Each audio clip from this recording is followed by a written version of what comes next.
तो सारा कुछ मैंने डाल दिया इसके अंदर। सब्जियां जितनी थी, गाजर, टमाटर। अस्सलाम वालेकुम, क्या हाल है आप सब लोगों का। उम्मीद करती हूँ सब खैरियत के साथ होंगे, खुश रहें, आबाद रहें अपनी ज़िंदगियों में। आज मैं बना रही हूँ रायता। उस दिन ही मैंने एक रायता बनाया था जो आपने सबको बहुत पसंद किया। तो आज ही मैं एक रायता बना रही हूँ थोड़ा सा यूनिक अंदाज से, जो आप आसानी के साथ बिरयानी के साथ, पुलाव के साथ सर्व कर सकते हैं। तो बनाना स्टार्ट करते हैं। सबसे पहले मेरे पे चाहिए दही। ठीक है, मैं 1 कप एक दही लूंगी।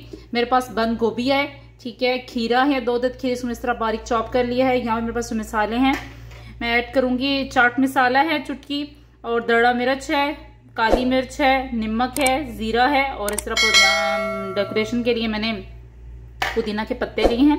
यहाँ मेरे पास पुदीना और धनिया दोनों बारीक कटे हुए हैं, चॉप किए हुए हैं इस तरह, और सब्ज मिर्च चॉप की हुई है, और कॉर्न है मेरे पास यहाँ पे।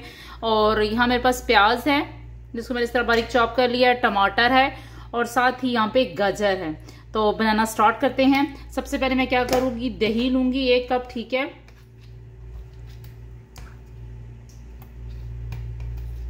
दही मैं ऐड कर रही हूँ इसके अंदर, ठीक है। दही बहुत गाढ़ा है तो मैं इसके अंदर क्या करूंगी, थोड़ा सा पानी शामिल करूंगी ताकि ये थोड़ा सा स्मूथ हो जाए, क्योंकि मैंने इसका क्रीमी टेक्सचर देना है, ठीक है ना। इस तरह मैंने दही में पानी शामिल करके इसको ऐसा कर लिया है, ठीक है। क्रीमी टेक्सचर में दे दिया, आप देख सकते हैं। आप कुछ तरीके से बीट करें ताकि मुकम्मल क्रीमी टेक्सचर आए, यानी कि किसी किस्म के कोई लम्स ना रहें इसके अंदर।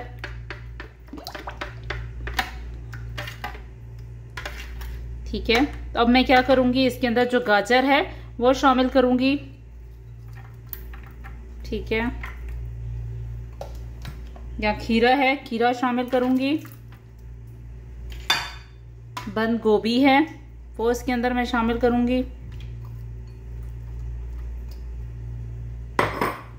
ठीक है। यहाँ पर टमाटर है, आपकी मर्जी या ज्यादा भी ऐड कर सकते हैं, पर मैंने इतने ही यूज की हैं। प्याज हैं आप इसके अंदर बारीक चॉप किए हुए, वो इसके अंदर शामिल करें। और यहाँ पे मेरे पास जो धनिया और एक कॉर्न है, सारे ये इसके अंदर मैं शामिल कर दूंगी। तो सारा कुछ मैंने डाल दिया इसके अंदर। सब्जियां जितनी थी, गाजर, टमाटर, खीरा और धनिया और सब्ज़ मिर्च मैंने इसके अंदर शामिल कर दी है। अब मैं क्या करूँ, जो मेरे पास मसाले हैं, तकरीबन नमक है वो मैं इसके अंदर ऐड करूँगी। काली मिर्च है, ठीक है, टेस्ट पे है, और ज़ीरा। यहाँ पे मेरे पास चाट मसाला है थोड़ा सा, वो इसके अंदर शामिल करूँगी। हल्की सी दड़ा मिर्च शामिल करूँगी, ठीक है। और इस तरह हमारा तैयार है रायता। उम्मीद करती हूँ आपको पसंद आएगा। आप चाहें तो उसको बिरयानी के साथ सर्व करें, चाहें तो पुलाव के साथ सर्व करें। दुआओं में याद रखिएगा। अल्लाह हाफिज़।